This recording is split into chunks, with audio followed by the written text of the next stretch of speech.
Maintenant, Nathalie, service de police de Montréal marche sur des œufs avec certaines communautés culturelles. Mais vous savez, pour exercer le métier de policier, il faut faire preuve de patience, de courage, de discernement.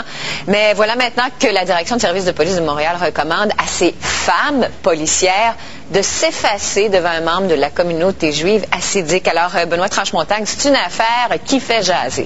Oui, toute la controverse émane d'une publication interne qui s'appelle L'heure juste et plus particulièrement d'une fiche culturelle qui a pour titre « Parfois, ignorer, c'est respecter ». On enseigne finalement aux membres féminins de la communauté policière de Montréal de s'effacer parfois lorsqu'il peut y avoir un conflit avec un membre de la communauté juive hassidim lors d'interventions.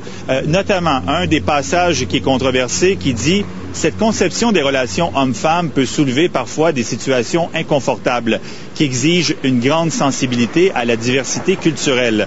Votre rôle en tant que professionnel est de faciliter l'échange avec votre interlocuteur. Dans certains cas, cela pourrait signifier de faire intervenir votre collègue masculin pour faciliter la discussion et la prestation de services. » On a demandé donc à la haute direction du SPVM quelle était son opinion par rapport à ce message qui est véhiculé dans le document interne et on persiste, comme vous allez l'entendre.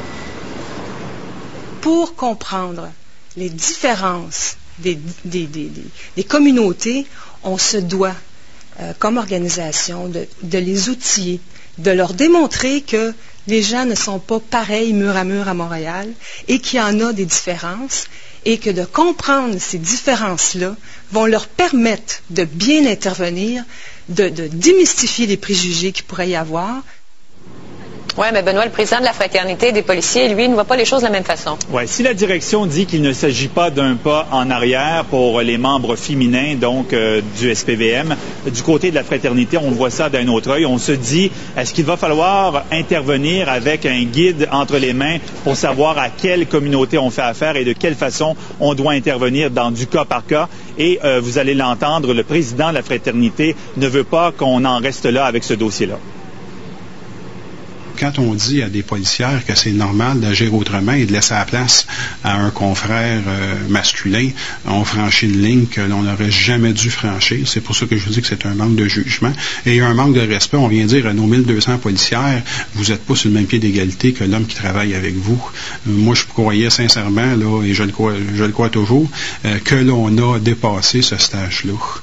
Je peux vous dire, Nathalie, que la Fraternité va certainement demander des comptes à la haute direction. On pensait qu'ils étaient pour se rétracter en quelque sorte ce midi. Ce n'est pas le cas, donc on va certainement demander une rencontre au sommet. Merci beaucoup, Benoît. C'est à suivre. Hein? Ça fait plaisir, Nathalie. Au revoir.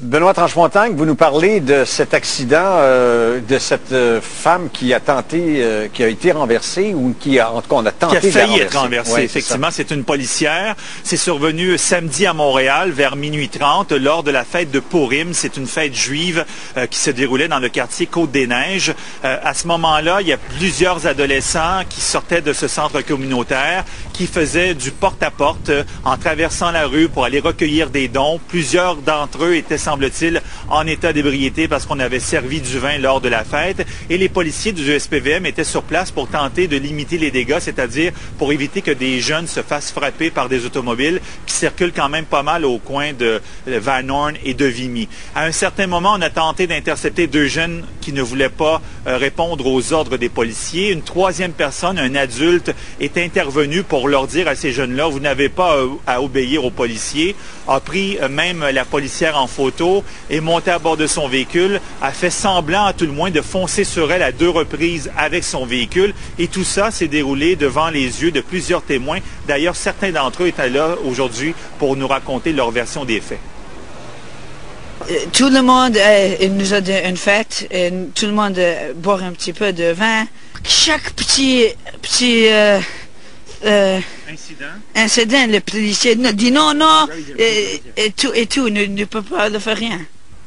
Tout ce que je voyais, moi, je voyais la policière avec les lumières allumées. C'était quelque chose de rare. D'habitude, ils gardent leur calme. Ils comprennent que c'est un jour spécial. Et puis, bon, elle criait, elle était en furie, quoi. Alors, je me disais, c'est pas habituel. Elle doit être soit une étudiante, va savoir, une nouvelle dans le travail. Alors, est-ce que c'est toute la question là, de ces hommes qui ne peuvent pas parler ou qui n'acceptent pas l'intervention d'une femme policière? C'est la question que tout le monde se posait aujourd'hui. Il y avait une directive du SPVM invitant ces policières à se retirer dans certains cas où on avait finalement affaire à des membres de la communauté juive hassidique. Il semble que non. Le SPVM, dans son rapport, nous dit qu'il n'y a rien qui indique que les jeunes ne voulaient pas répondre à la policière parce qu'il s'agissait d'une femme. Là-dessus, on a parlé plus tôt aujourd'hui avec Yann Lafrenière du SPVM. Vous savez, les mots sont extrêmement importants dans un dossier de la sorte et à la lecture du rapport, après avoir parlé aux sergents qui étaient sur place et aux enquêteurs, les mots exacts étaient « vous n'avez pas à vous identifier, vous pouvez quitter ». Alors c'est ce qui était mentionné et ça peut s'adresser aussi bien à un policier homme qu'à une femme. Alors, l'individu qui aurait tenté de renverser la policière en posant le geste avec son véhicule, est-ce qu'on l'a interpellé? Est-ce qu'il a été arrêté? Non, ça c'est assez particulier. Après avoir foncé sur la policière, il a garé son automobile dans une entrée privée et il est entré à l'intérieur d'une résidence de la rue de Vimy. À l'intérieur de cette résidence, il y avait une cinquantaine de membres de la communauté juive hassidique et les policiers, une fois à l'intérieur, ont été incapables d'identifier le bon suspect parce que, disent-ils, tout le monde se ressemblait. Et maintenant, aujourd'hui, on est allé voir un porte-parole du Congrès juif canadien, M. Joseph Gabé, pour savoir s'il voyait là, finalement, un incident à caractère religieux impliquant le SPVM et des membres de la communauté juive. Selon lui, ce n'est pas le cas. Et si quelqu'un a commis un délit, vous allez l'entendre, cette personne doit être arrêtée. Et je ne pense pas qu'il existe aujourd'hui une communauté, quelle qu'elle soit, qui tentera de protéger un de ses membres si un de ses membres a commis une infraction. Je pense que justice doit être faite, mais justice, c'est-à-dire les faits, toutes circonstances connues.